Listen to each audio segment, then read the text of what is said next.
ఇంత ఘనంగా ఇనమడుగు గ్రామ ప్రజలు స్వాగతం అందుకోవడం నాకెంతో సంతోషంగా ఉంది.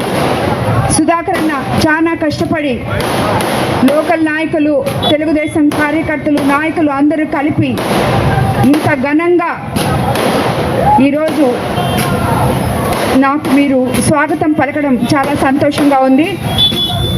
ఇక్కడికి విచ్చేసిన తెలుగుదేశం నాయకులకి, కార్యకర్తలకి, జన సైనికులకి, బీజేపీ నాయకులకి, అందరి గ్రామ ప్రజలకి అందరికీ పేరు పేరున వందనం తెలుపుకుంటున్నాను.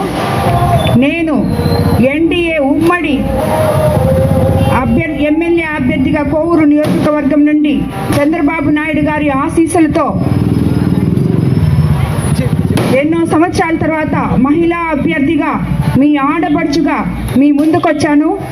మీరు నన్ను సైకిల్ గుర్తు మీద ఓటు వేసి ఎమ్మెల్యేగా గెలిపించాలని మిమ్మల్ని ప్రార్థిస్తున్నాను.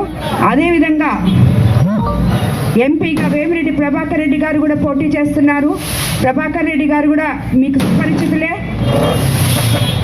ఆయన్ని కూడా సైకిల్ గుర్తు మీద ఓటు వేసి ఎంపీగా గెలిపించాలని కోరుకుంటున్నాను.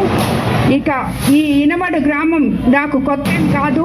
వారానికి 2 సార్లు నేను మీ రోడ్లోనే తిరుగుతుంటాను. ఎందుకంటే కూతవేట్లో మా ఇల్లు ఉంది, లేగుంటిపాడులో. కాబట్టి మీకు అందరికీ ఎల్లవేళలా నేను అందుబాటులో ఉంటాను. మీకు ఏ సమస్యలు వచ్చినా నేరుగా నా దగ్గరికి రావచ్చు. ఇప్పటి వరకు నేను విన్న సమస్యలు, నేను తెలుసుకున్న సమస్యలు అవి ఏం కొత్తవి కాదు. ఏ గ్రామంకి పోయినా అదే సమస్యలు. ఇళ్ళు లేవు, ఇళ్ళ స్థలాలు లేవు, నీళ్లు లేవు, రోడ్లు సరిగ్గా లేవు, చవిటి కాలువలు సరిగ్గా లేవు. ఇలాగా ప్రతి ఒక్కరూ ఇబ్బందులు పడుతున్నారు. గత ప్రభుత్వంలో తెలుగుదేశం హయాంలోనే గ్రామం అభివృద్ధి చెందింది అని తెలుసుకున్నాను నేను. తిరిగి మనము ఈ 5 ఏళ్లలో ఏమాత్రం అభివృద్ధి జరగలేదని, అసలు కనీసం మిమ్మల్ని వచ్చి పలకరించిన నాయకులు కూడా లేరని విన్నాను. అదేవిధంగా తిరిగి మనం తెలుగుదేశం ప్రభుత్వాన్ని గెలిపించుకుంటేనే చంద్రబాబు నాయుడు గారికి ఓటు వేసి, సైకిల్ గుర్తు మీద మాకు ఓటు వేసి ఆయన్ని గెలిపించుకుంటేనే తిరిగి మనకి అభివృద్ధి పల్లెల్లో అనేది కనిపిస్తుంది. ఈ నాయకులు, ఇప్పుడు ఉన్న ఈ నాయకులు ఎవరు కానీ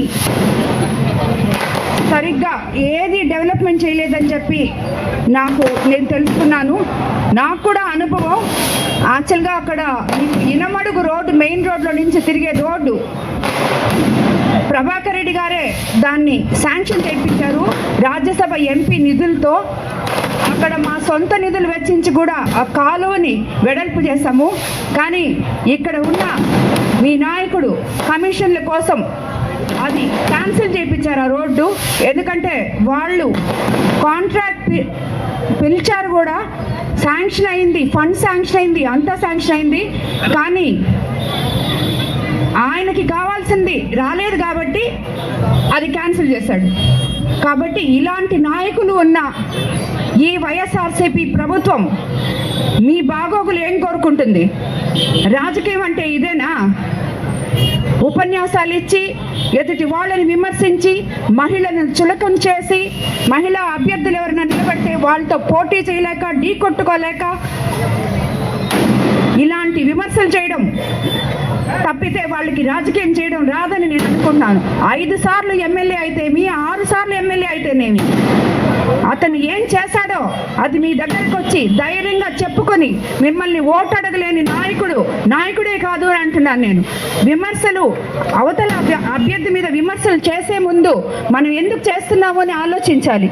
వచ్చి మిమ్మల్ని నేను ఇది చేశానమ్మా, మీరు నాకు ఓటేయండి అని అడిగే హక్కు ప్రతి ఎమ్మెల్యేకు ఉంది. ఎన్నో దగ్గర చూసాం మనం. 5 సార్లు 6 సార్లు ఇప్పటికీ గెలుస్తూనే ఉంటారు ఆ ఎమ్మెల్యేలు. ఎందుకంటే వాళ్ళు చేసిన అభివృద్ధి అటువంటిది. ప్రజా సమస్యను వాళ్ళు తీర్చడం వాళ్ళకి తెలుసు కాబట్టి ప్రజలు వాళ్ళని ఆదరిస్తున్నారు.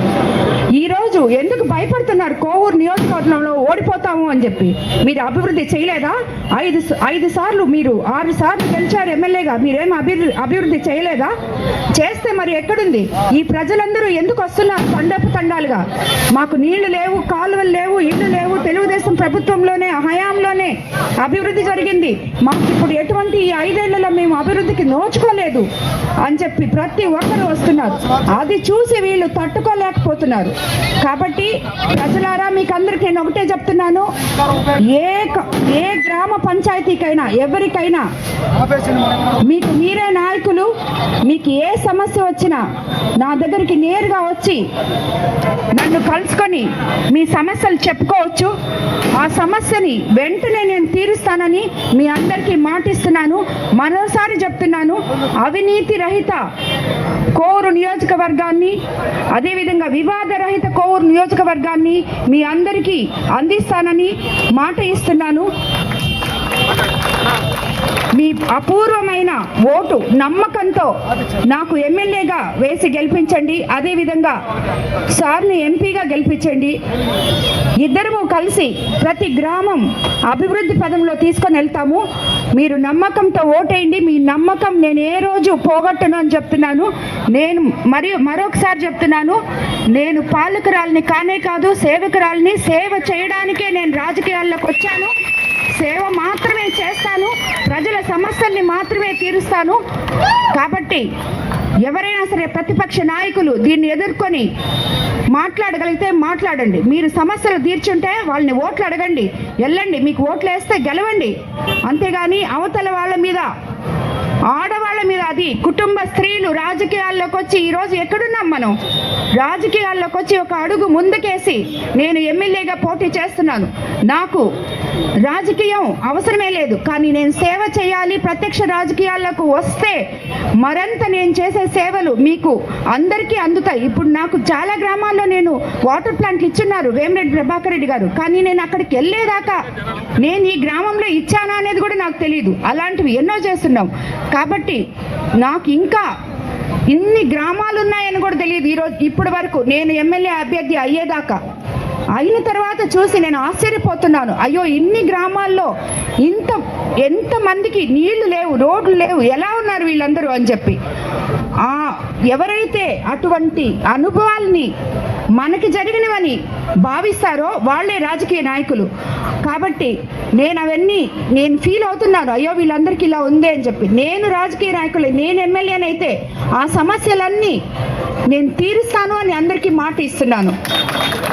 అందరికీ నమస్కారం. ప్రశాంతమ్మ గారి నాయకత్వం ఈరోజు మన గ్రామంలో చాలామంది టీడీపీ తీర్థం పుచ్చుకున్నారు.